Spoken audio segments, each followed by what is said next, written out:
أما بعد فأعوذ بالله من الشيطان الرجيم بسم الله الرحمن الرحيم يا أيها الذين آمنوا آمنوا بالله ورسوله الآية. وقال النبي صلى الله عليه وسلم اغتنم خمسا قبل خمس شبابك قبل حرام الحديث. এসেছিলে তুমি, কেঁদেছিলে তুমি, এসেছিলে তুমি, কেঁদেছিলে তুমি, এসেছিল ভুবন, এমন জীবন করিবে গঠন, মরিয়া হাসিবে তুমি, কাঁদিবে ভুবন। উপস্থিত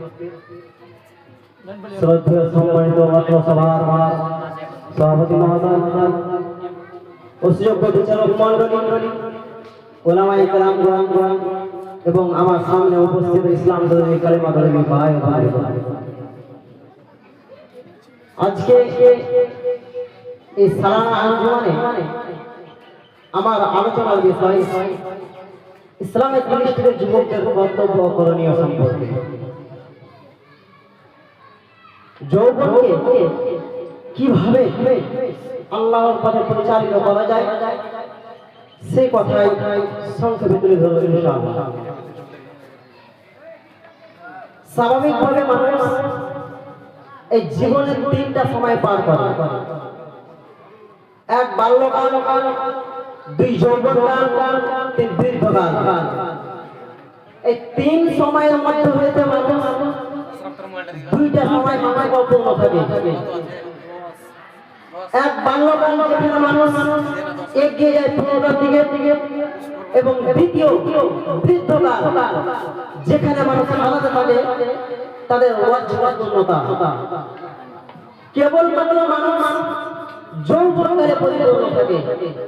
এই সময় একজন যুবক সবকিছু করতে পারে, নিজের জন্য করতে পারে, নিজের পরিবারের জন্য করতে পারে, নিজের সমাজের জন্য করতে পারে। এই জন্যই আল্লাহ রাসূল জনাবে মুহাম্মদ রাসূলুল্লাহ সাল্লাল্লাহু আলাইহি ওয়াসাল্লাম হাদিসের মধ্যে বলেছেন ইগতানিম খামসান ক্বাবলা খামসিন, পাঁচটি বস্তু আসার পূর্বে পাঁচটি বস্তুকে মূল্যায়ন করবে।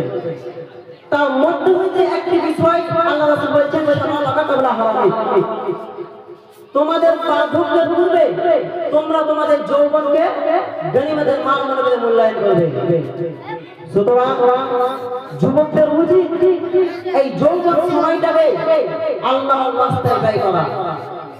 এই যৌবনের সময় শুধু নিজের জন্য নয়, এটা আল্লাহর সন্তুষ্টি, সমাজের কল্যাণ, ব্যক্তিগত উন্নতির জন্য এই যৌবন সময়। কারণ এই যৌবন সময়টা হলো শক্তি ও পরীক্ষা এবং শিক্ষা অর্জনের একটা গুরুত্বপূর্ণ সময়। এই সময় একবার চলে গেলে আর ফিরে আসবে না। সম্মানিত উপস্থিতি, ইসলামের দৃষ্টিতে যুবকদের সর্বপ্রথম করণীয় আমি বলি ঈমান আকীদাকে মজবুত করা। কেননা যে যুবক বয়সটা হলো শক্তি ও পরীক্ষার সময়, এই সময় যদি একজন মানুষের ঈমান আকীদা দুর্বল হয়ে যায় তাহলে শয়তান খুব সহজে বিভ্রান্ত করে ফেলে। এই জন্য তো আল্লাহ তাআলা কোরআন মাজিদের মধ্যে বলেছেন ইয়া আইয়ুহাল্লাযীনা আমানু আমিনু বিল্লাহি ওয়া রাসূলিহি। আল্লাহ রাব্বুল আলামিন বলেছেন হে বান্দারা তোমরা আল্লাহ এবং তার রাসূলের প্রতি দৃঢ়ভাবে ঈমান আনো।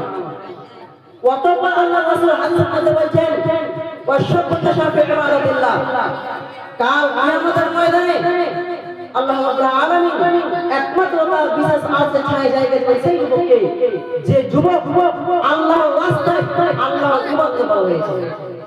সুতরাং যুবকদের উচিত শুদ্ধ তাওহীদ জানা, কোরআন ও হাদিসের সাথে সংযুক্ত রাখা এবং খারাপ সঙ্গ থেকে ত্যাগ করে দেওয়া। কারণ শুদ্ধ আকীদায় একজন যুবককে ইহকাল উপর করে তা সফল করতে পারে।